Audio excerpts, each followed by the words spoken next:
we're recording now. So thank you so much, Michael, for coming in and talking to us about rider fitness. And for everyone joining us, this is Michael Lingenfelter. See, look, now I'm doing it again. Lingenfelter. It's fine. We don't have to. People can. No just one's perfect. There we go. Get it right out the gate. Yeah, fine. just yeah.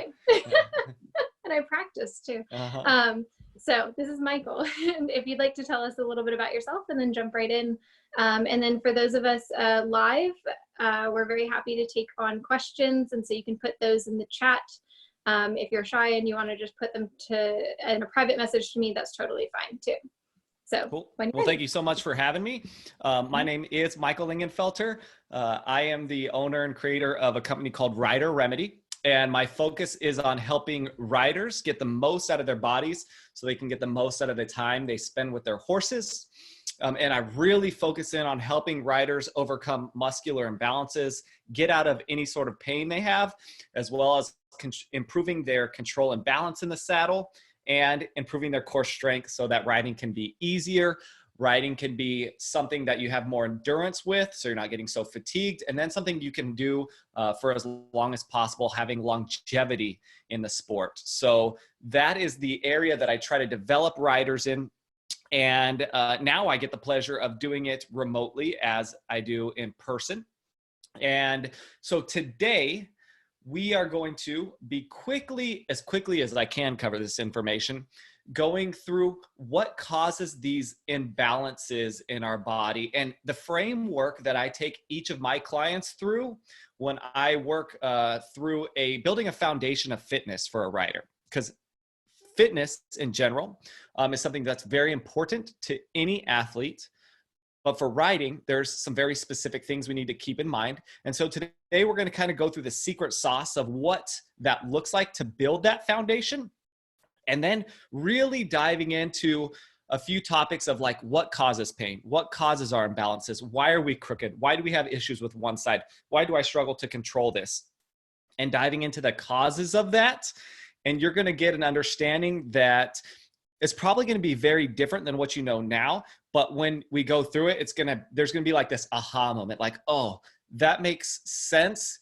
It sounds kind of weird, but it makes so much sense why other things haven't worked out the way I had imagined, or why this tightness and issues and weakness keeps coming back. So let's go through this so that way I can give you context and get you on board with what is actually causing these issues and how to train. And then my favorite part is I'm going to be taking questions once you start understanding this stuff so we can really put application to the knowledge that I'm going to be providing you. Let's see. So I'm going to share my screen with you. Dun, dun, dun, dun. Let's share. Right. I believe we are here. So this is called the MOST system, and this is the system that I take my riders through. Anybody that works with me, this is the system that we go through in order to get the most out of your body, to get the most out of your horse. So let's walk through this together. All right, the MOST system. There is 4 key ingredients to getting the most out of your body. We're going to dive heavily into the first one today, and we're going to touch on the others. So just look at it real quick, get it out of your system. That's a lot of information. Focus. Let's go into mobility. So M in the MOST system is mobility.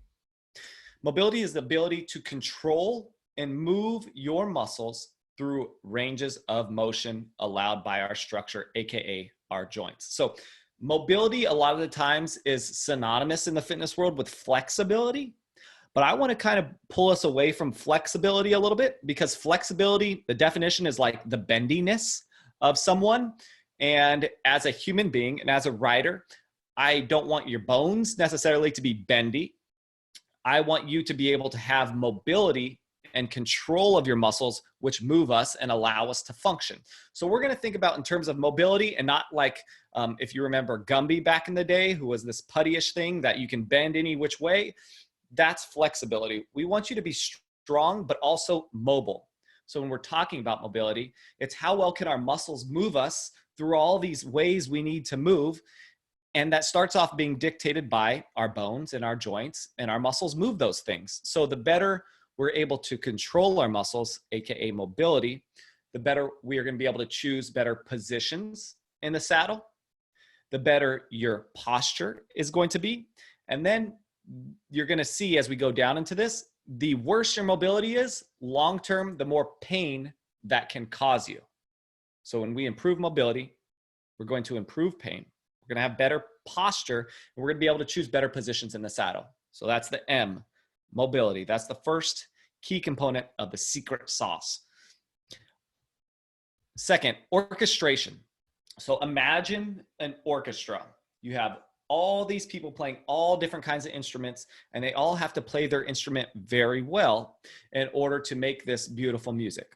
Same thing when you're riding. You have all these lovely muscles, but you have to be able to orchestrate them very precisely and specifically. So there's ways to train this orchestration in your body. And the key to this orchestration is not only do we need every instrument to be able to be played, but we also need to be able to quiet certain instruments so that others can stand out, so that when you're riding, you can keep some things quiet and still while specifically moving others. So you can have that nice solo going on. That's what makes a solo in an orchestra, is being able to, for everybody else to be quiet at the same time that this other person continues to play. So in your body, what this looks like is creating more clear and specific aids, because when you're riding, the only way you're communicating to your horse is by your specific movement. And the more you are in control of keeping things quiet while you want to specifically move something, the more clearly your horse is going to know what you want from it. If you're just shouting at it all the time, there's going to be difficulty there, especially as you progress up the levels. So this stability or orchestration that we're going to train is going to help your aids, is going to help the balance in the saddle, because all balance is control of your muscles. Can I control all this stuff at the same time? Can I keep something still while moving it? That's balance right there. And then stability, we can be synonymous with orchestration, stability. We actually call it stability training. I just called it orchestration because it gives us this wonderful visual and also fits into the MOST. So stability training, that's the second thing in the system. So going back, we have mobility, which is how our muscles move. Then we have stability, which is control of all of those muscles at the same time. Third is strength. Improving our ability to tolerate and handle forces. What does that mean? Strength is building your muscles up to be able to tolerate what you do on a daily basis and when you ride. So you go out and you may have a job that you do. You may go out and your job is to train horses. Whatever you do throughout the day, you're putting a lot of forces through your body. And when I say forces, that is like gravity is a force. You have to keep yourself up on a daily basis. That's why people who over the years don't have the body that can tolerate even gravity, you see this rounding and you get closer and closer to the ground. And now you're walking while you're staring at the ground. That's because your body over the years didn't do a good job of tolerating even the easiest force of gravity. And then on top of gravity, you have this amazing 2,000-pound animal underneath you that's moving underneath you. That's a force. It's pulling on you. That's a force. Everything you do throughout your day are forces compounded over your body, telling your muscles, hey, I need you to try to handle this force. And the more strength you can produce out of your body, the easier these things become and the more you can tolerate them, which allows us to, again, do them better, but also builds up a tolerance and a resistance to injury.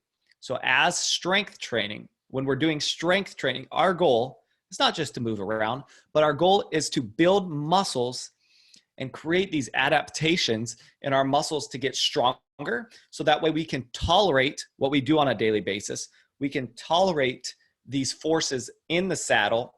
So that way we can ride with more ease, more control, and have longevity in the sport. So our strength training is going to help us do this better. It's going to become easier, and it's going to allow us to do it for a lot longer, because the one thing that's going to not allow you to be good as a rider at all is if you get hurt. Injury is the number one thing that'll slow you down, not only in the present time, but for those of you that have gotten injured, most of you probably, if you're riding, you realize that those injuries just don't magically go away and everything heals. You have to deal with them. Your body compensates. We're going to see how that plays into where you're at now. So that's number 3, mobility, orchestration, strength. Lastly, and this is going to be like the most cliche thing, but it is the most important, is the training and time. It's the work that needs to be done. And I'm going to give you lots of great information today, but information without consistent action doesn't work. And I underline that consistent action because out of everybody who watches this, I'll say maybe 30 to 50% of you will take some sort of action because you realize, this thing is important. That's why you're here right now, because you realize there's an importance to taking care of your body, just like any athlete would. Even as a human being, we need to take care of our body so we can continue to do what we love.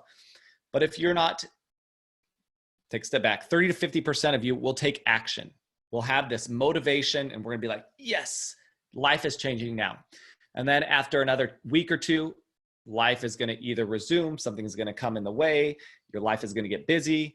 That secret motivation that drew you to this magical new thing, that feeling is lost a little bit. And then we start to fall back into our old patterns.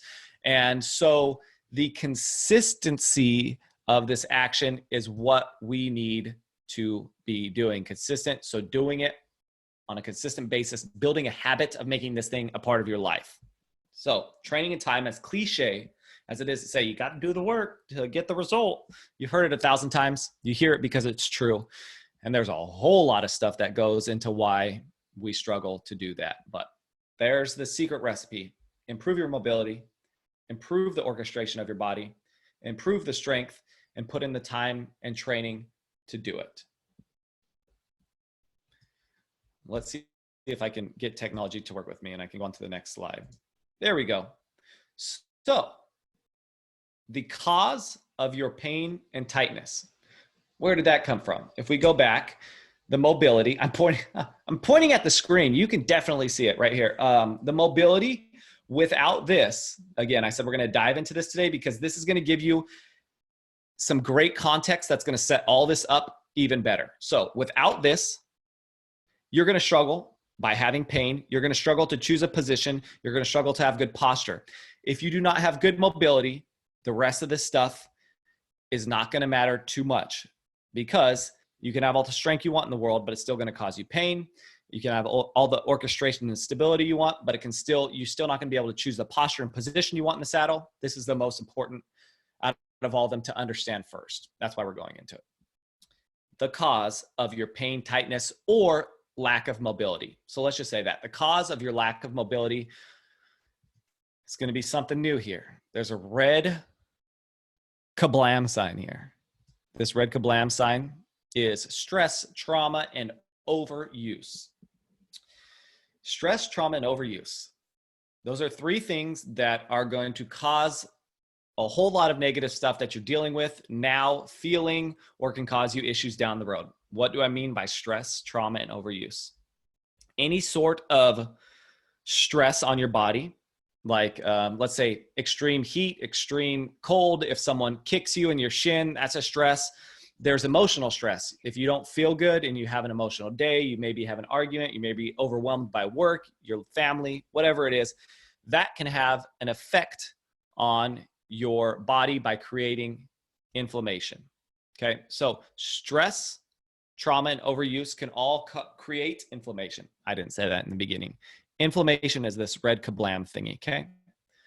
Inflammation in your body can be caused by stress, whether that's a physical, emotional, chemical stress. You're eating something, you put something on your body that can create a negative response, can create inflammation. You're going to understand why this inflammation is everything and why it is your biggest enemy. Trauma, any sort of injury that you've had, any sort of surgery that you've had, whether it's just you had a sprained ankle, whether you had something where you fell off the horse and had to have surgery, whether you've given birth, all of these are traumas your body goes through. Anytime you have a trauma, creates inflammation to try to help it recover. So there's inflammation there. And then overuse. Whether you're working a job that you're constantly using the same muscles over and over, whether you're doing a sport like riding where you use the same muscles over and over, that can create overuse of your muscles here. And again, creating inflammation. Big picture here, these three things create inflammation. You're going to understand why this inflammation is such a big issue going forward. This inflammation causes our muscles to shut down. Muscles shut down. What does that even mean? In order for you to create any sort of movement, your brain has to send signals to your muscles to say contract.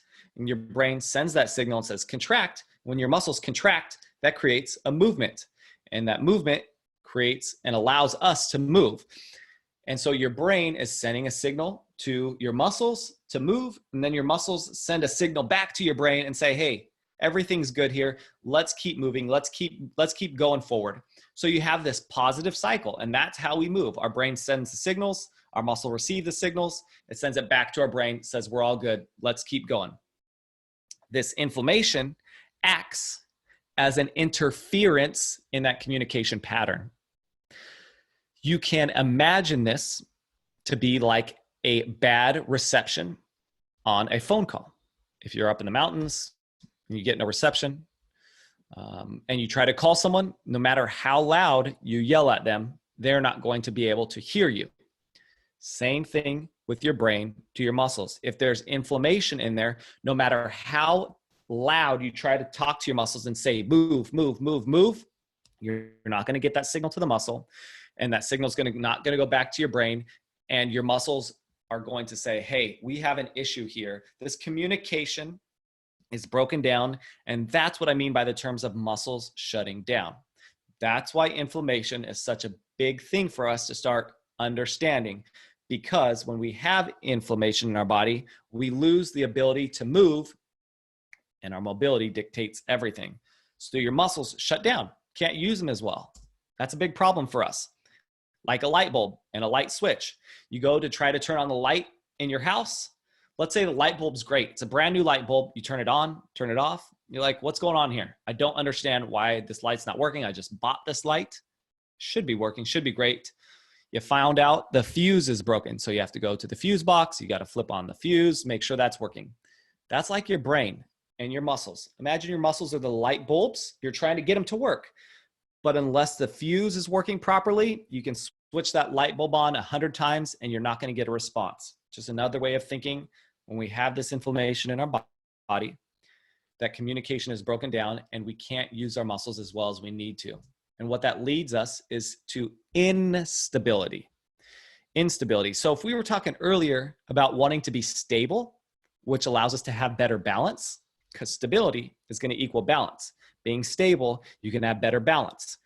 If you have instability in your body, not good, because our muscles' job is not only to move us, but it's also to protect our joints.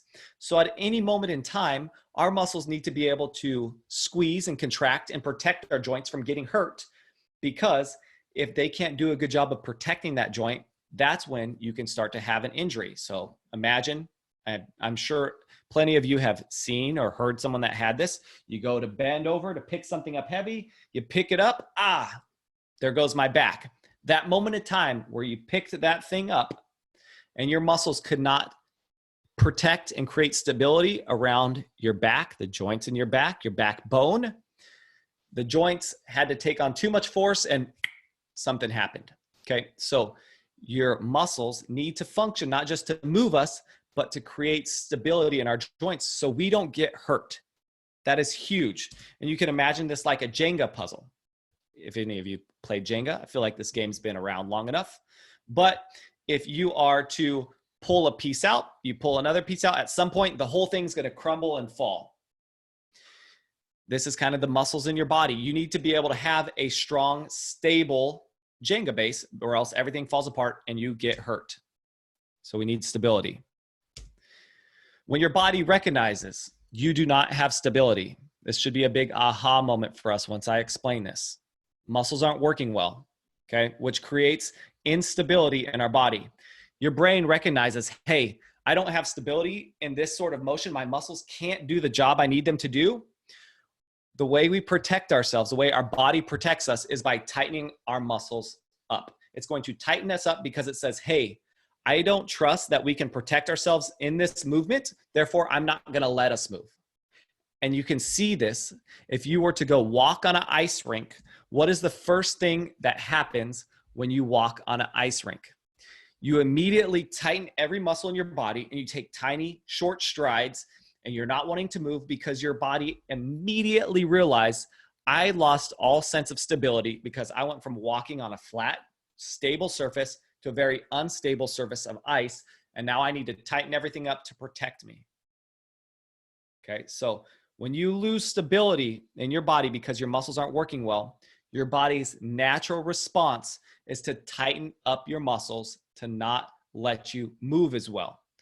So we have this sensation of tightness in our body that we don't like because it causes us an uncomfortable sensation. It doesn't allow us to do what we need to do, but I need you to recognize that this tightness is your body's natural response to try to protect you from getting injured, because it recognizes the whole Jenga piece puzzle can fall apart at any moment because we have our muscles not working. We can't get this signal.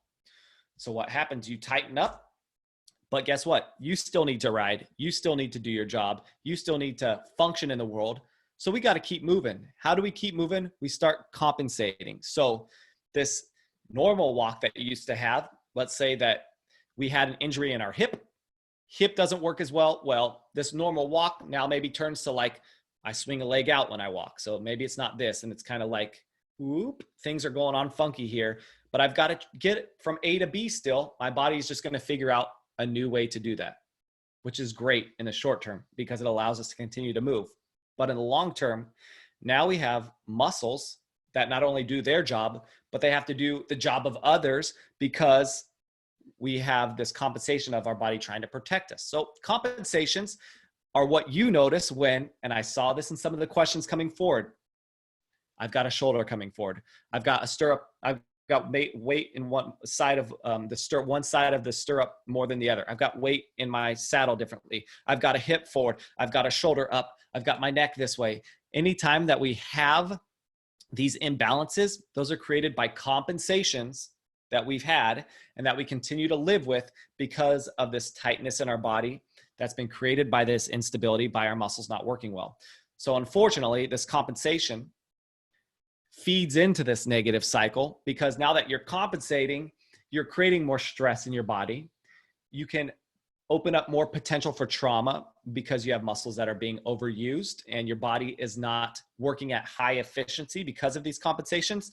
So this whole cycle here is what I also call the aging cycle, because the older you get, the more and more times you go through the cycle and things get worse. And then your compensations create more muscles shutting down, which creates more instability, which creates more tightness, which is why you see people as they get older, their movements get smaller, their body tightens up, all of this stuff. So take this in right now because this is a different thought process.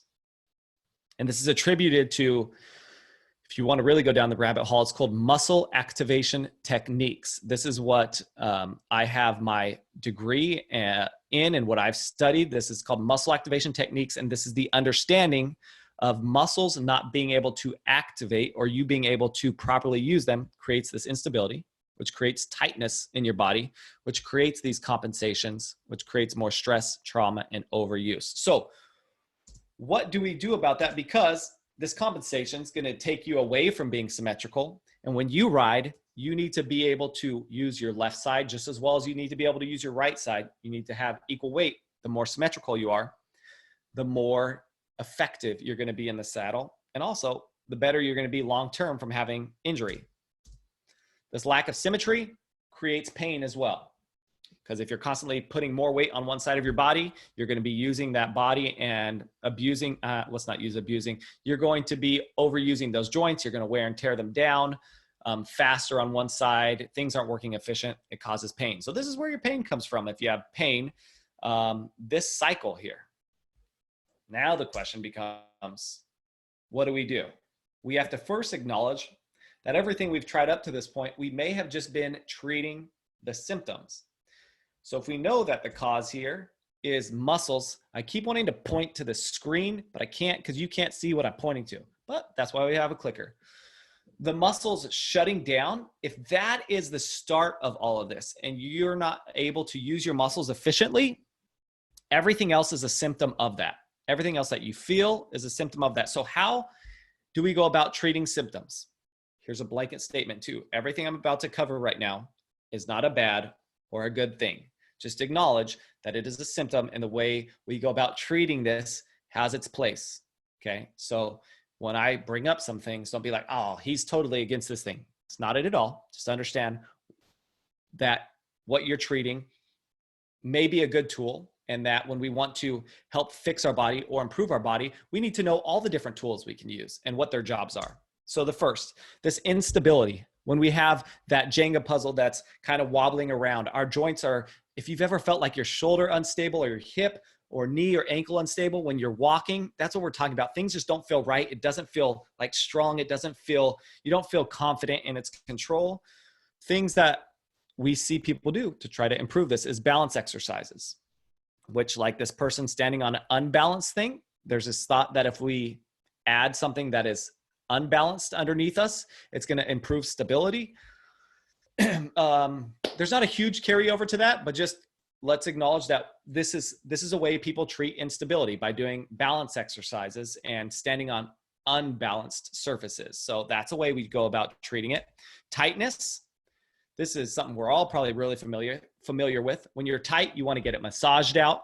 You want to stretch. You want to foam roll it out because you don't like the sensation of tightness. Just know that you feel this sensation, that what you acknowledge is negative, your body's actually doing it for a purposeful reason to protect you. But because we don't like this feeling, we do things to try to get rid of this tightness by pushing on the tissue, maybe hard with massage, pulling on the tissue, which is stretching, or foam rolling, which is, again, it's pushing. So we have these things that we do to temporarily relieve this tightness. And I say temporarily because it is, and that's why every time you do any one of these things, it will come back, and it always does come back for the most part. So again, not a horrible thing. Just know that, hey, there's a tool that we can use temporarily to get rid of this tightness, but we're not addressing the cause here. To address compensations, that's like when you have your body's compensating, you're like, oh, I've got these issues. What are things we do to improve those compensations? You go to a chiropractor, they make an adjustment, your body ends up going back into that position after time. You have to go back to them. And cueing, when you're in the saddle, you're working with a trainer, they will cue you to try to do things differently. And that's how we deal with compensations in the moment. Again, just a symptom. Our lack of symmetry. If you've ever worn an orthotic, or you've ever seen awesome things like these posture correctors, these are ways of trying to address the symmetry specifically, because orthotics, we recognize, hey, I don't have symmetrical either leg length, or there's something going on in my foot, and we give you an orthotic to try to improve symmetry, or like these posture correctors. Those are just, again, specifically going after the symptom of trying to correct the symmetry in the moment. Again, not a horrible thing. And then pain relievers. If you've got pain, you can treat the symptom by getting rid of it by taking something that's going to get rid of the pain. Those are all tools for treating the symptoms. Again, not bad, but if you want to know why these things keep coming back, it's because we are not addressing the cause, which is the muscle inefficiency. So how do we go about improving the muscle efficiency? We have to improve the muscle contraction. If we go back, I know it's a lot of information. Your eyes may be glazed over at this point. Hang in there. We're almost there. If you go back to that lost signal of our brain sending that signal to our muscles to say, contract, that's how we move. So if that's the problem that we're dealing with, we have to improve how well our muscles contract. If I send a signal to say, move my hand to my face, my brain's sending a signal to my bicep that says move and contract, and that's what moves me. I'm sending that signal. So we have to improve that.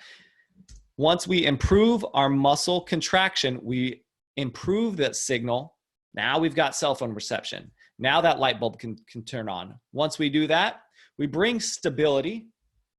We bring stability to the Jenga puzzle. We're putting those pieces back into the Jenga puzzle. We're bringing more stability to that. And when we have more stability, we don't have to worry about it falling over as much, which is going to give us more freedom because our body now recognizes, hey, I've got more stability in my joints. I don't need to tighten up to protect me. I'm no longer walking on ice. I'm walking on a stable surface and I don't need my body to tighten up. So your body is going to give you more freedom because it's not constantly trying to protect you from this instability, which is going to help you decrease your compensations, which are the things we feel imbalanced in the saddle or whether you're walking, which is going to help reduce inflammation. It's this positive cycle of giving a positive input to your muscles, which is going to give you more stability, which is going to give you more freedom, which is going to decrease your compensations, which is going to feed into less and less inflammation, which is going to give you more symmetrical control in and out of the saddle. That's a pretty big one. Symmetrical control for you is massively important. And we're going to create an environment for healing. Breathe. We're pretty much there. Just let this soak in for a second and know that once we start improving how well your muscles can contract and function, it leads to creating an environment for healing in your body, as well as giving you more control in the saddle, which is going to help you improve at your sport and improve your ability to do it for a longer time. So how do we improve muscle contraction?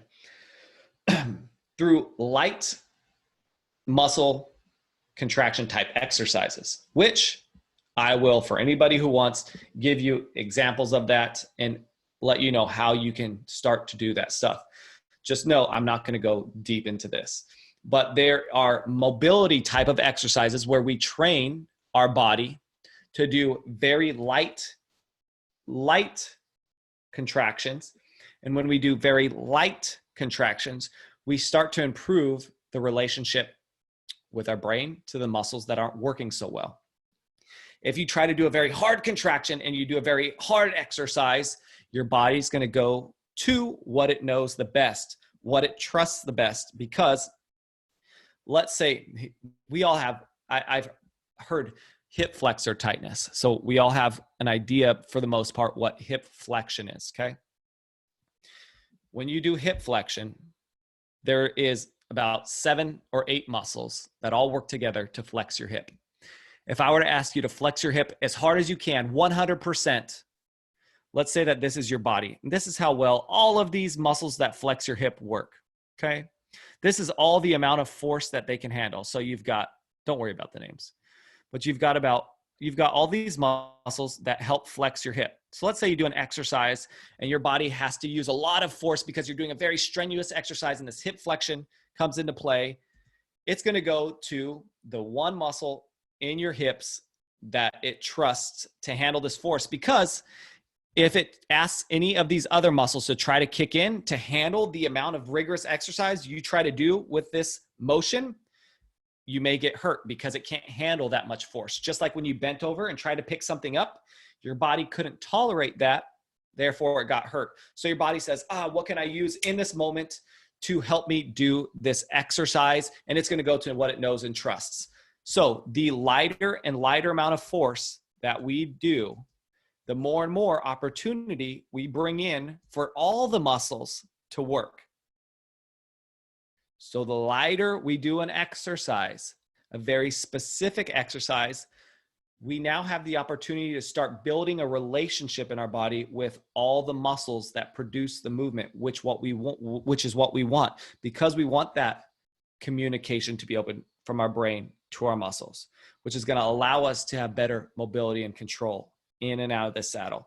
And the better we can control that, again, the better stability we're going to have, less tightness, more symmetrical control, less compensations, all that stuff that I talked about by doing these light squeezes of exercises. And so when I say light isometric just means not moving. So like, just, you can sit there right now. Sure, stand, let's do something together. Wherever you're watching this, whether you're live with me or not, I want you to sit here and just put your arm up and lightly squeeze your bicep. So you can lightly squeeze your bicep, which is this guy right here, or you can squeeze your bicep really hard. Either way, I'm squeezing it and nothing is moving. So that's what isometric means, is a squeeze without movement. And so you can do that light, or you can do that hard. Also, I can push into something. So if you put your arm against your forearm, and I want you to now push into your arm. So I want you to try to like imagine you're going to hit yourself in the face, but this arm here is here to block you, and push into that arm. That is an isometric exercise. You are producing force in this bicep, or I can do it nice and easy. It's not moving, but I'm generating and using those muscles. The lighter we can go, the better we're going to improve that communication. You can see it here. So here's an example. I believe you're going to be able to see it. Probably not going to be able to hear it. So here's an example of me. Ooh, I can hear it. I don't think you can hear it. Look at that. It disappeared. Isn't that cool? That always makes me excited when technology works like that. Let's try this again. One more time.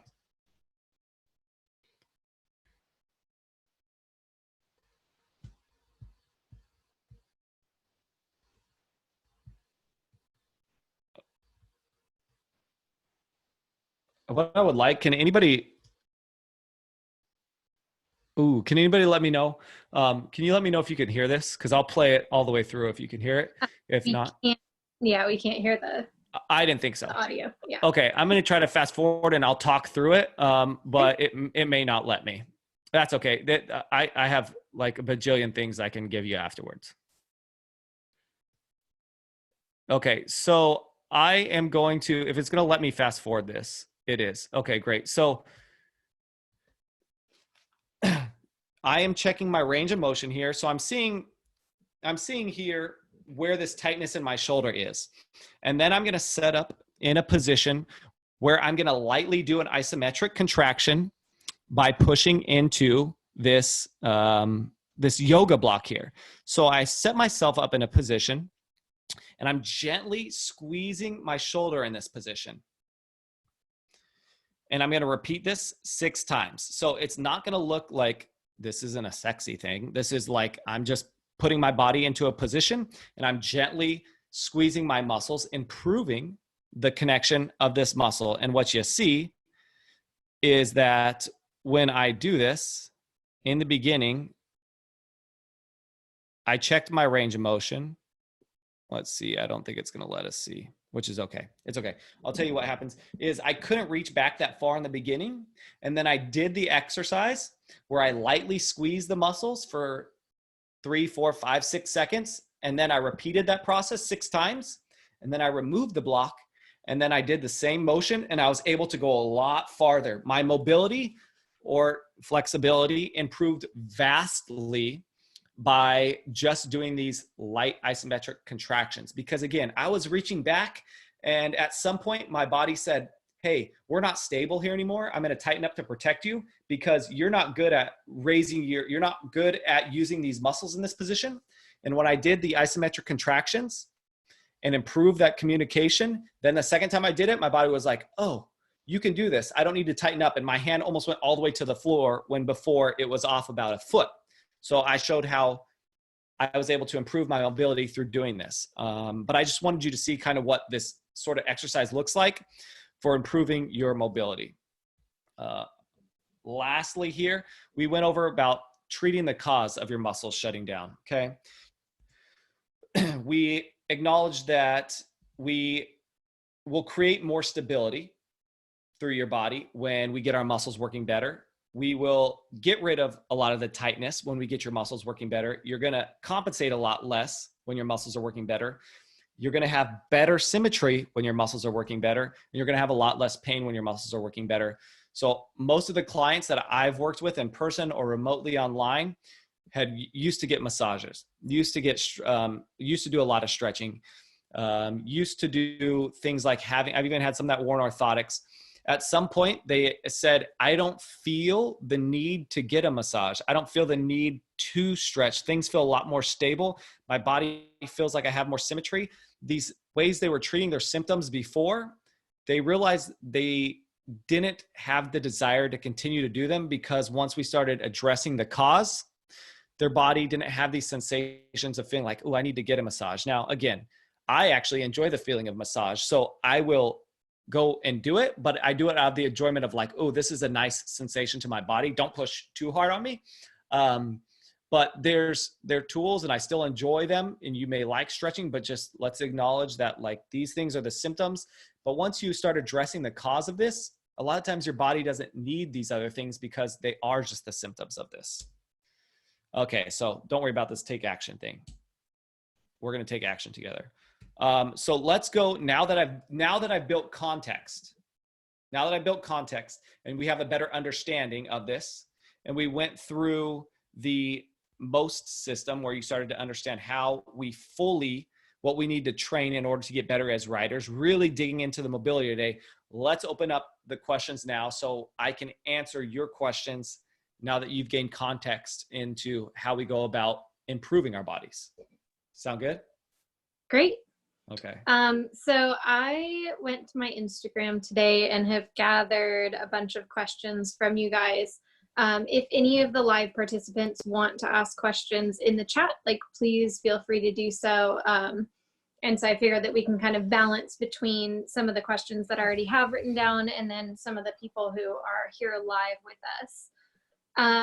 So one of the most common questions that I was asked to ask you is, people have a very hard time, myself included, weighting each seat bone evenly, that they either kind of pop off of one, they can't find one.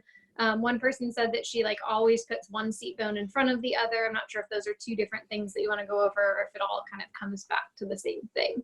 Yep. So great question. And it is one that I see all the time. And if we go into the area that I just covered, when our body starts compensating, that's a compensation that I see all the time. Everything that, let's take a step back. The center of all your movement is your spine and your pelvis. When we talk about posture and position, it all builds off your spine and your pelvis. They are connected together. Your spine runs down into your pelvis and they're connected together. 99% of the people that I come across are what we call stuck in either a lateral bend or stuck in a rotational bend. So your spine is slightly stuck in a rotation in comparison to your pelvis, or your spine is lightly bent to the side, which creates that lateral bending.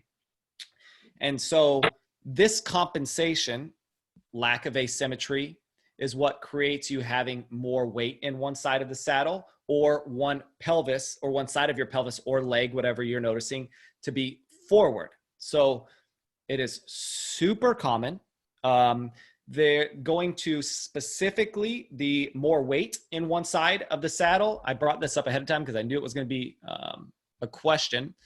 If anybody's interested too, we can figure out a way to get this to you, but I have like a whole training on collapsing and the cause of your collapse that I can send to you that is going to help you understand this in more depth that I cover here.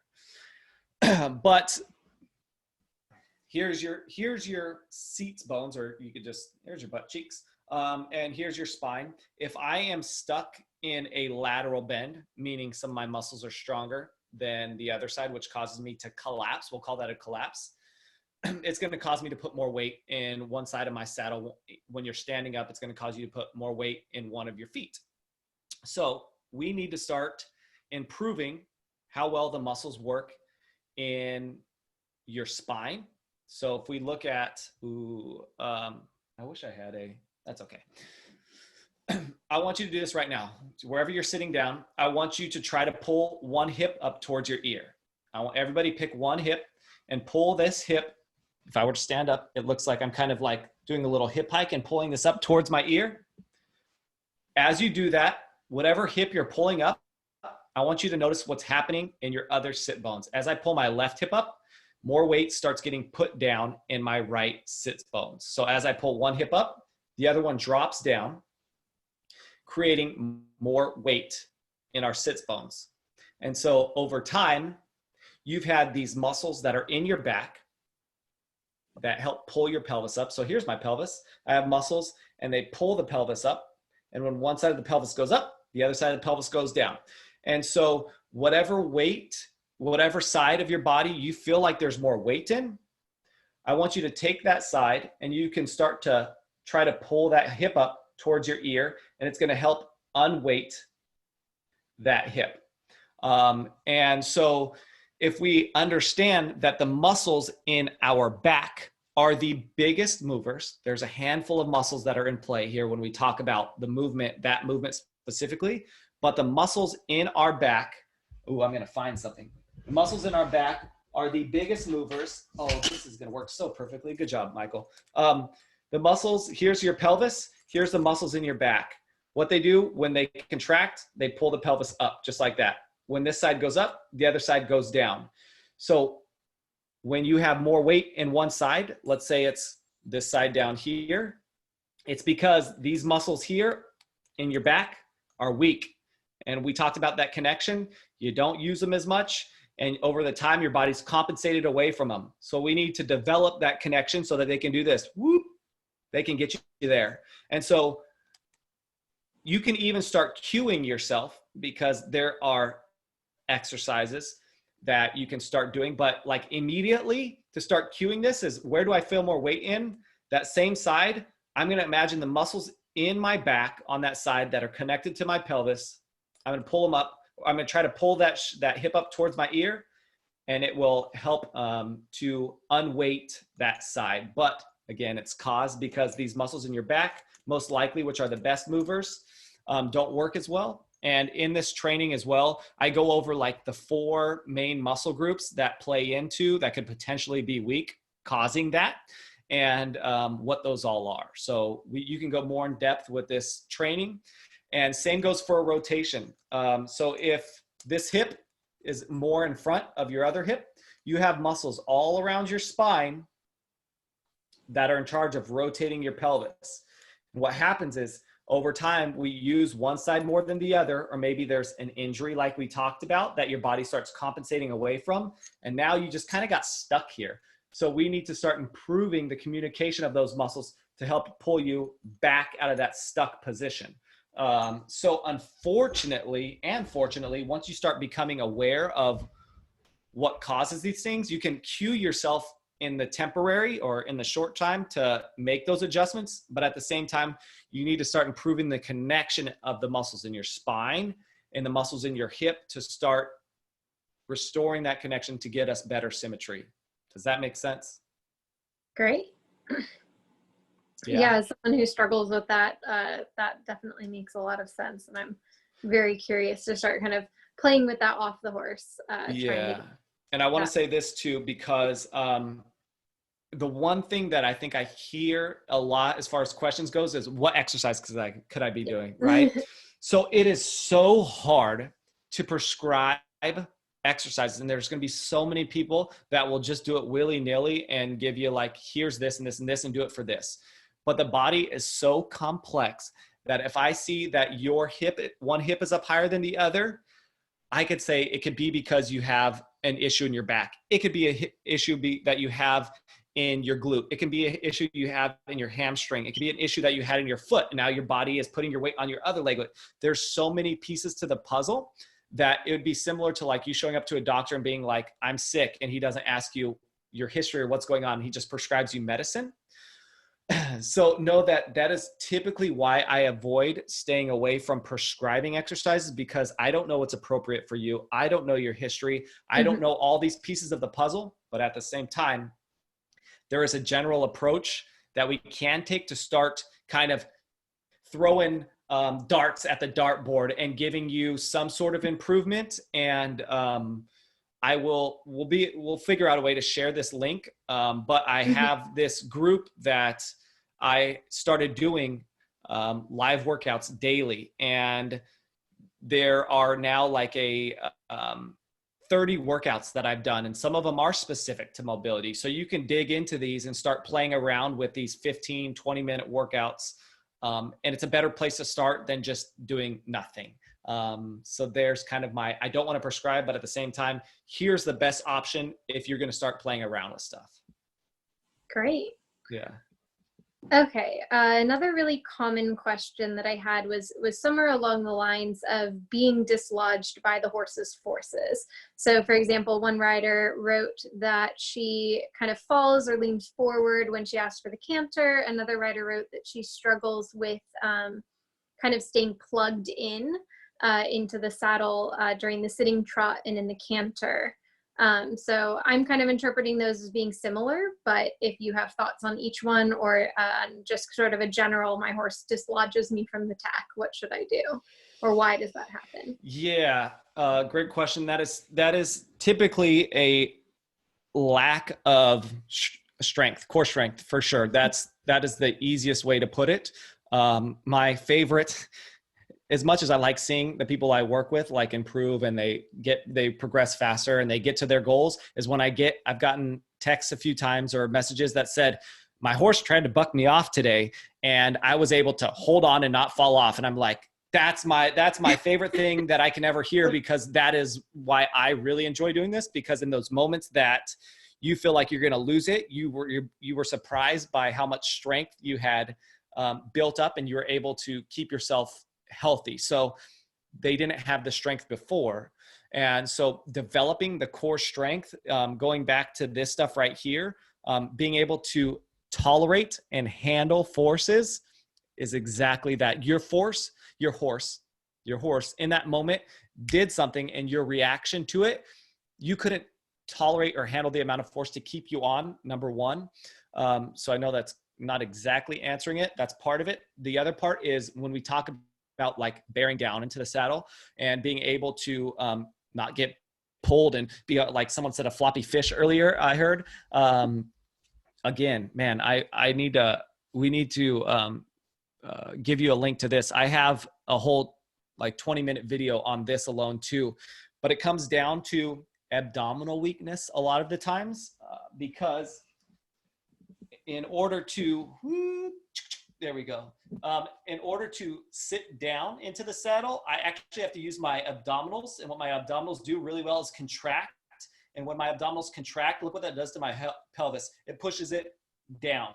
And when I push down into the seat, it can give me leverage to stay in a saddle, as opposed to if I'm weak here, the only thing I have to try to help me hold on is my arms or squeezing my legs. And both of those, I'm not going to win that battle. And if I can engage my abdominals in that flexion and push that pelvis down and bear down, it's going to give me a lot more to work with when it comes to sitting down and being able to stay there, as opposed to rocking back and forth or squeezing the horse with your legs. So that's typically what I've seen. Great. Let's see. We had a couple of people who are talking about. I don't need to share my screen anymore. Oh yeah, no, you don't have to. Okay. Let's see. I've got a couple of people who have written in about either keeping their, like, unable to keep their legs back underneath them, or they ride in a chair seat. And then I have another rider who is the opposite, where she tends to push her heels too far back. And she even said that that was where she felt most stable in terms of her upper leg, but then the lower leg sort of has to be too far back to create that stability there. So I thought that was an interesting kind of case as well. So essentially, like, that lower leg position, you know, what may be causing some of the issues that the rider has. Yeah. Lower leg position. So understand that any dysfunction or lack of strength in your muscles in your spine or your pelvis is going to cause issues all the way down through the foot, all the way up to the head. So if we have a weakness, and it's going to be such a person by person basis, but if your leg starts to go too much behind you, it's usually because you have a weakness in the things that pull the leg forward, which tend to be hip flexor and abdominal stuff, the stuff on your front of your body that you may be weak in, or just struggle to control, And then vice versa. If your leg is forward, if both your legs are forward, it's typically because the stuff on the backside isn't working as well, which is going to be your glutes and your hamstrings. So if you can think like wherever I'm straying and my body is in a position I don't want it to be in that direction, usually the muscles on the opposite side of your body are the ones that are typically weaker because their jobs are to contract, which pull you back into position. So again, if your legs are, and this is both legs too, because if it's just one leg, most of the time we're stuck in a rotation like I talked before. So if you looked at this, my awesome pelvis, I have a pelvis too, here, and nope, that's not going to work. Here's my pelvis, and you're looking at it from a top position. And let's say that this is one leg and this is the other leg. And I'm sitting on the horse like this. If I have one leg going forward, it's usually not the leg, just the leg. It's usually this that's happening. And so it's slight, but it's my whole pelvis that's rotating this direction. And again, your pelvis and spine have this correlation of this dance where when one goes one way, the other goes the other way. So if your pelvis is going like this, it's also because your spine's usually going the other way. So you have this twisting motion that you're stuck in because we have weaknesses in our body. So if it's one leg, it's usually a rotation that you're stuck in. If it's both legs, then it's usually like a weakness in either your back or your abdominals, depending if your legs are forward or back. So that's a lot of information just to say you have weaknesses in your body, and those need to be addressed through improving the communication to them and then improving them through the strength aspect as well. Great. We've had a couple of live questions, so I'm going to read them out. Eva's first question is, would you work through like a past trauma and inflammation through the isometric exercises as well? Yes.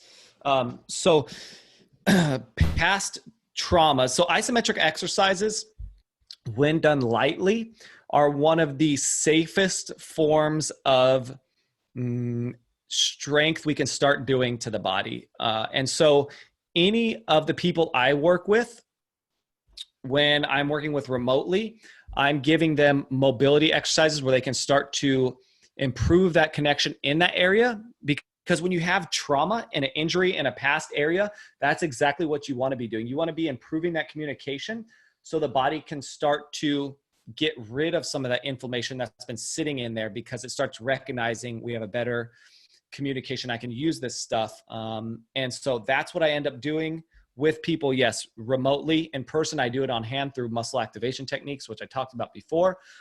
But that's a very good place to start, especially with past injuries, is those isometric exercises. Great. Mm-hmm. Let's see. Mariko is asking what exercises to help strengthen an independent seat. And so maybe talking a little bit about, you know, what you see in terms of an independent seat, like what allows the rider to be independent of their aids. Beautiful. So I'll go back to this real quick so we can just glance at it for a second. When I talked about this orchestration piece here, which is going to allow us to orchestrate the movement of our body, which gives us better and clearer aids. So this is what we're going to talk about now. I just wanted you to kind of see that. And how do we go about training that is the question. The way we go about training that is the whole part of an independent seat is keeping the thing still. It's really easy to move your body. It's very hard to keep all the things still while specifically moving, whether it's your whole pelvis, whether it is one part of your leg. So training your body to keep things still while moving others is what's going to allow us to improve our independent seat. Because again, that's all an independent seat is. If you want this pelvis to move freely with the horse, but you want to keep your thoracic, your upper spine still, your shoulders nice and quiet, maybe your legs quiet as well, but you want to be able to have that free movement of your seat, or maybe you want to do something very specifically with one of your legs, that the moving part is not the hard part. It's keeping everything else still. So you can train in a way. I like to use cables or bands where I am doing an exercise, but the challenge is to keep everything in my body still except for one specific piece. And that's why, like, it's very common to see like this, let's put a ball underneath us and do this unstable thing and try to keep the ball still. But we want to want to more specifically a lot of times focus on, I've got to keep everything still on this stable base and practice keeping my rib cage still, practice keeping a hip still, and then very specifically moving one thing. And you can do that with all sorts of different exercises. I have to give you my YouTube channel again, because people can go there and they can start looking at what a stability exercise looks like. But what it looks like is challenging you to hold your body still, except for one specific piece that you move and train. So that way, when you get on the horse and you're like, okay, now I want to keep this thing still and move this specific thing, I've trained my awareness and my strength to be able to control that specific thing while keeping everything else quiet and still. So we can have that orchestration, that solo going on. That's where the carryover comes from, off the saddle training to on the saddle training. Great. That's awesome. So we had another live question, which is really interesting to me as well. So a lot of us like to cross train with other sports or, you know, working out and all of that. I've seen it all over the place, but even us, yoga and Pilates are often recommended for flexibility and mobility. What are your thoughts on utilizing those kinds of exercises for rider fitness? And then I'll add in my other question, which is essentially what kind of, like if someone wanted to pick up some kind of cross training that may be like an additional activity that they could go and do that they'd enjoy, like what are some of the best ones and what are some of the ones that you'd recommend staying away from? Okay. So I think we first have to define like what cross training is. Is that something that we're thinking about, just like some other sort of training our body other than riding? Is that what we're, okay. So this is where the fitness world can get a little frustrating on my end, because when we talk about things like yoga or Pilates, what we're talking about is almost like a culture of something where we are moving our body, but we've created this culture and trend around doing this one specific type of like movement where we're training our bodies and moving, which is good. But so let's take a step back. I used to teach Pilates. I used to teach, I've taught yoga. I used to teach cardio aerobics classes. I still kind of will play around with that stuff because I enjoy it. But just know that I believe that we see very good athletes doing these things at a high level. And no matter what we give these athletes, they're going to be very successful at it because they're just like genetic freaks who can do anything. And they're like, oh, I'm doing yoga and Pilates and it is helping me be better. But the truth is, probably no matter what we gave those freak athletes, they're going to be very good at doing it. So then we take that to the concept of like, okay, I'm now 60 years old and I've had a whole bunch of injuries. And I saw that this person did these things that are helping them. I'm going to do the same thing. Well, their body might not be able to tolerate this thing that this person could. And so it may not be appropriate for this person. I think that's what we really have to, and I know it's like, just give us an answer.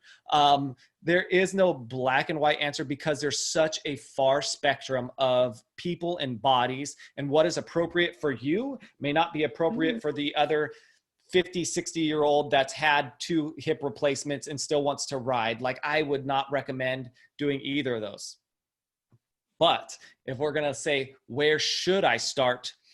It is all some sort of strength training. It is all some sort of challenging the body in a way. And unfortunately, with things like Pilates, so let's go with just Pilates. Pilates is a lot of like core challenging, and they talk about like lengthening muscles. Muscles can't really, like, we can't stretch them. They're just muscles. But it's core, which is great. It's a core focus. But when we look at what we were talking about earlier, if you don't have communication to muscles, a lot of the times, no matter what exercise you're going to do, you're going to train and make your strong stuff stronger and your weak stuff weaker. Because when you go and do a class, the muscles that your body trusts and knows, it's going to use those and it's going to avoid using the stuff that we talked about earlier, where that's creating these compensations, it can make those weaker because it's just not going to go to them, because if it does, you might get hurt. And so it's just going to rely on this strong stuff. So while you may be getting stronger, and there's going to be benefits of doing Pilates, there's going to be benefits of doing yoga, you still may be making your compensations worse just because you're not restoring motion to these areas that are weak before you go and do this stuff. So I would say, no matter what you do, listen to how your body responds the next day or two. And that is going to be a very good indicator of how your body handles this thing. So if you go and do a class and you feel the next day that you're like overly sore, tight, and achy, unfortunately, that's not a good indicator of you got a good workout. That's usually an indicator of your body. You did something that was a little bit more than your body could tolerate. And those are the negative responses that your body said, hey, slow down. So I guess my long-winded way of answering Pilates is there is benefits to it because it is going to challenge your core if you're sitting around doing nothing. Is it as specific as you may need to start getting rid of these compensations and improving your position in the saddle and getting your symmetry better? Probably not. Yoga's getting there. The problem with yoga, or the issue that comes along with yoga, because again, my favorite benefit from yoga is spending time listening to your body and getting away from technology, focus on your breathing and just moving and being in tune with that for a while. Massive benefits, especially mentally, getting in that place. Great. I think the problem lies as we get into very challenging positions where we're going into what we call either like fully lengthened or fully shortened positions, where you're stretching all the way out and then holding a position. And those positions typically tend to be a little bit more vulnerable to injury. So you may be putting yourself in positions that can cause you more negative responses of maybe straining some stuff. So for a beginner, I don't know if I wouldn't say I wouldn't go down on that route. I would just say be aware that when you go into these extreme ranges where you're trying to stretch all the way out, listen to your body. And if it says something's being tight,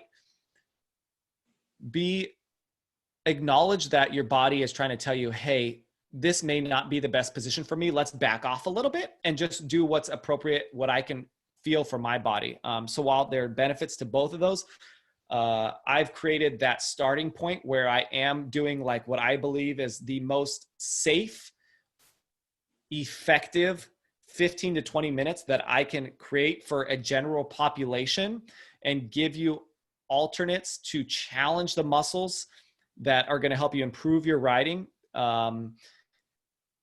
without putting you in a position that may damage you. So I've created that community and those exercises there to try to give you the best, what it is, starting point. But there's so many, whatever can keep you consistent as well, and you enjoy doing.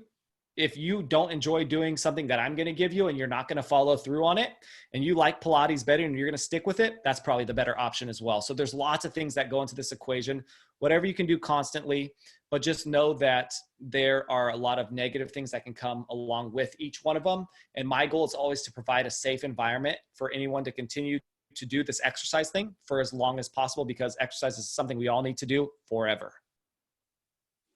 Great.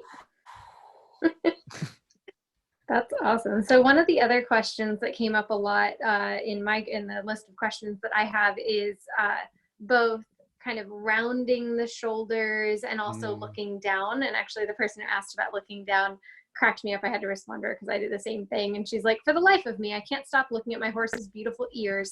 Not sure if it's fixable. And I'm like, safe. That's good. Let's see. I'm going to see if I can pull this up right now, because I have some visuals that I would like to use. So rounded shoulders. All right. Well, I'm not going to be able to pull it up. That's okay. A lot of times rounded shoulders happens because we have dysfunction or weakness in our spine. Majority of the time, especially if it's both shoulders. If it's both shoulders that are rounded down, it's usually because your whole back has got this roundness to it. And so when my upper back if I round my upper back, this follows. If I stick my chest out, a lot of times this happens. So my shoulders are usually, if both of your shoulders are doing the same thing, it's usually just following the curve of your spine. And so what I've noticed with a lot of people is if they have an arched lower back, like so, what happens is their body compensates by creating a little bit of a rounded upper back, which kind of rounds the shoulders as well. And so most of the time, and you could take a look in the mirror, have someone take a picture of you. If you have an arched back, lower back, a lot of times that follows with rounded shoulders.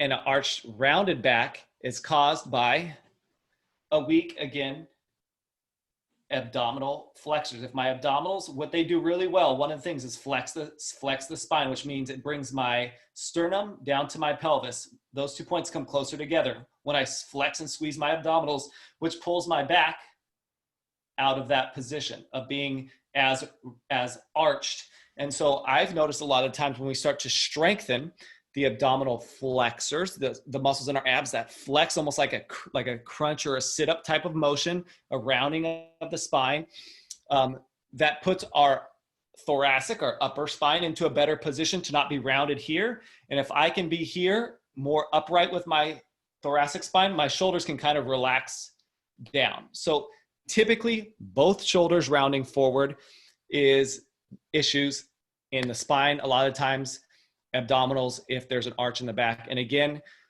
whoever's asking these questions, reach out to me if you want more specific information, because I was trying to look for it. I've taught or gone through lectures on this and given you more insight into what causes this stuff specifically and recommendations as well. So I tried to pull it up on the spot. I just don't know where I hit it at on my computer.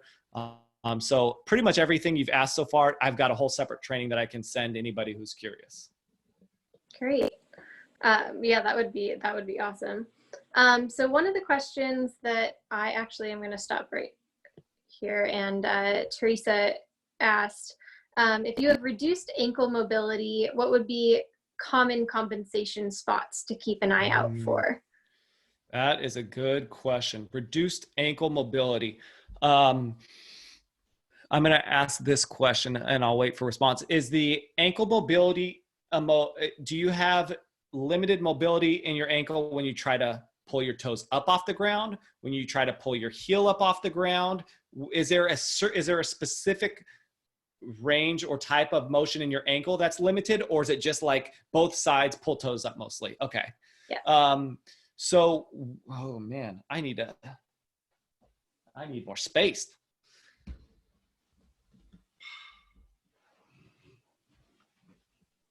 Dun, dun, dun, dun. Okay. Can we see my feet? Yes. Okay. So when I pull my toes up, when this is important to the rest of my body is if you stand up and try to do like a squat down, you realize that this motion happens. So this motion happens when I squat down. If you look at the relation of my foot to my shin, and this being like a 90-degree angle, when I squat down, that angle gets smaller and smaller and smaller, and my toes come towards my shin when I squat down. So if you're limited in your mobility to pull your toes up, you're limited anytime you try to do this squatting motion, or anytime you're trying to collapse your body down and into the ground. So if we have two types of motion, stay with me here. Overall, we have motions that extend us away from the ground, that bring us away from gravity. And then we have motions that pull us and collapse us down towards gravity. Okay, so gravity pulling us down, collapsing our body down, or extending and pushing away from the ground. Your ankle mobility in the pulling the toes up is going to limit any type of collapsing towards the ground. So if you try to squat down, you'll probably immediately start to feel it in your Achilles, the back. Your back will start to tighten up, your hips will tighten up. So any motion of a squatting motion, any motion that we tried to talk about, this abdominal flexion of bringing the pelvis forward, you probably will be limited there, which means you're going to have a hard time bearing down into the saddle. So I would recommend doing abdominal flexion exercises as well as dang it. If you go to this group that I told you, I just taught 2 weeks ago an ankle mobility clinic where I taught and gave ankle mobility exercises. So you can go into that and see that. But I would combine doing an exercise where you're sitting down and you're trying to pull your toes up towards you. You're trying to pull them up off the ground, and you do this like 15 or 20 times. And then you can do some light squeezes where you pull them all the way up and you just hold there and you lightly squeeze and try to pull them up 1 more inch, and you hold that for 3 or 4 seconds and then relax. And then you repeat that. Pull it all the way up off the ground, try to hold that for 3 or 4 seconds, squeezing the front of your shins, and then relax. And then as well, you'd have to start exploring some abdominal flexion exercises, because those two together are going to help improve that. I think I answered your question. Yeah, great. I have one question myself. Yes. I teach a couple of riders who have some really interesting movement in motion. And so, for example, I've got a rider who in the canter to the right, as the horse is coming down onto the downbeat of the canter, she gets her right shoulder pulled forward. And then as the horse kind of picks himself back up, she actually pulls that right shoulder quite a bit further back. And so she's got this really interesting twist as the horse is in motion. Do you find that the kind of the fix for that is similar to someone who just rides sort of in this rotation, or is that that kind of rotation that moves as she's cantering, is that caused by something else, essentially? That's a good question. That's kind of like, you see a problem, and in my mind, it's like, okay, it could be 100 things. There can be so many things that lead into her. This, whatever it is, like this is how she's trying to solve this puzzle of what I'm supposed to do in the saddle. Most of the time, again, with where I start with any and everybody is looking at what is the spine doing. Like if you had her sit down or stand up or even lay down and just like glance at her body for a little bit and be like, is her chest slightly rotating one way? Are her feet, when she's standing, slightly rotating one way? There's a good chance that she's probably struggling to control the muscles in her body that rotate the spine. But yeah, it is so hard to try to like guess, because I could come up with 10 different hypothesis, and the name of the game is, okay, well, I know these 10 things can cause this. Let's start improving each one and seeing which of those fixes this issue. Yeah. Great. Yeah, I do know that with her, we've been working on this for a while, that the stronger she becomes in her core, the better she's gotten with it. And then for her right side is very, very weak. Just generally, she has almost no control over it. And I think that's some of it. And so I've given her some she's a kid, so I can't really prescribe too much working out, but yeah, things that I've done under saddle with her. But I'm always curious about that case, because I've seen it before, but this is the first time I've had like a student that I've worked with for a long time I'm trying to fix that. Yeah. Great. Well, I think I'm just kind of running through the questions that I got. I think that we addressed, there's a lot of repeats with the seat bones. Everyone really, no one can sit on both their seat bones. That's why I said 99% of people that I've come across are stuck in a rotation of their spine and then also bent. So it's the biggie. And the key is like, it's not one thing. You've got to put the time in to address the mobility factor, the stabilization, how we move those things, and then the strength. Like all three of those have to be done. And I think this is a good segue into what I've learned is there's 2, maybe 3 different types of riders. And so there's going to be action for each one of you, depending on the stage you're at and what you desire. If you are newer to exercise and you are more of I enjoy the riding component and I would like to feel a little bit better and I would like to start doing some of the workouts or things to improve my body, go check out the group that we're going to make available to you somehow. But and start getting a taste for some of these exercises and workouts and building this habit of doing things positively, because again, we can find reasons not to do it all day long.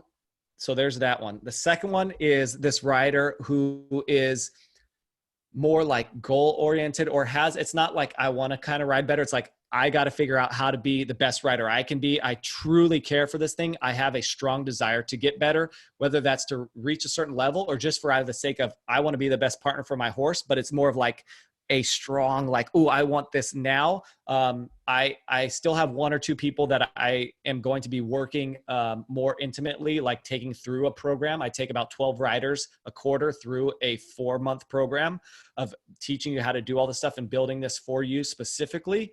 It's not very many people, but if that is you, then you can always reach out to me. I'll figure out a way to do that and we can have that conversation. And so I would say 90% of the riders are here where it's kind of a nice thing to have. I want to start doing things. And then we have the serious ones who are like the alpha and driven to like be the best you can be. There's that option too. This won't get you to that option. So we have to figure out a way to challenge you more specifically. So those are the 2 actions I think you should take from this point. Great. It looked like we had another question, and we're kind of wrapping up for you guys that are here live. And so post your questions if you've got them. Eva asked, if you ride a lot, how can you prevent overuse of muscles that you use while riding? Beautiful. Yeah. So 2 ways we can prevent overuse of muscles. I think I can keep it to 2, might be 3. A is, first of all, listen to your body. If things are starting to hurt you while you're doing a thing, and not even like a lot of hurt, because I've learned that the culture of riding is like, I'm going to be tough and I'm going to wear it with a badge of honor and push through.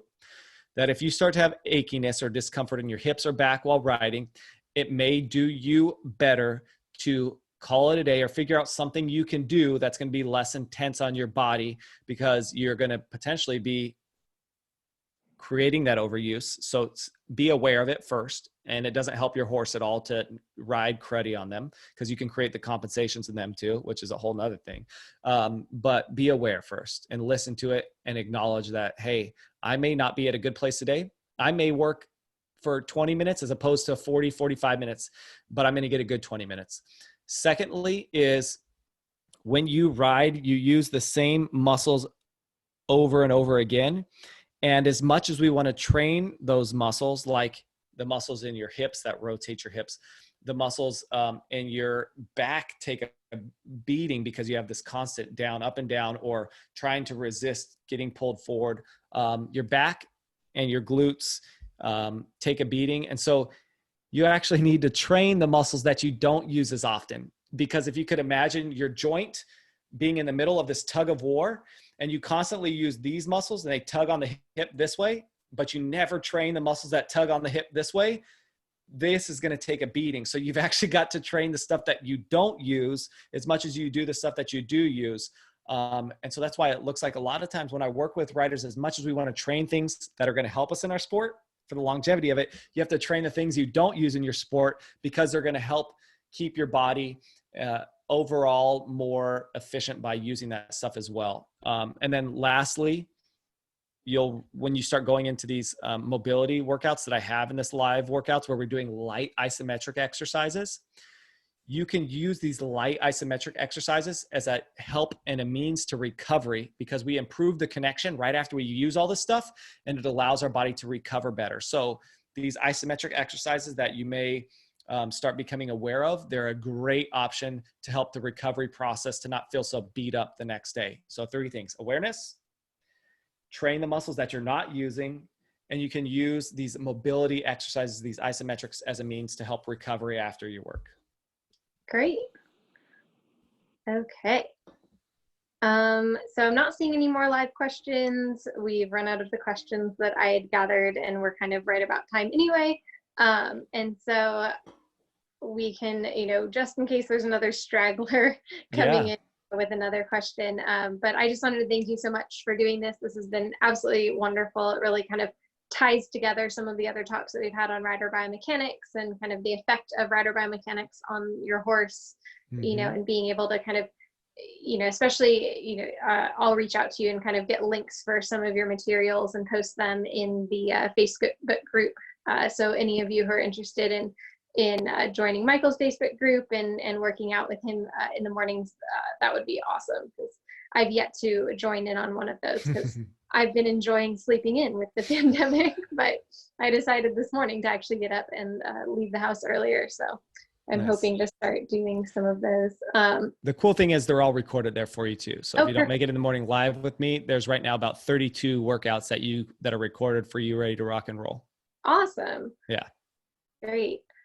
Great. Well, thank you so much for doing this. And yeah. Appreciate it. Thanks for having me on. Yeah, no problem. Okay, I'm going to stop recording.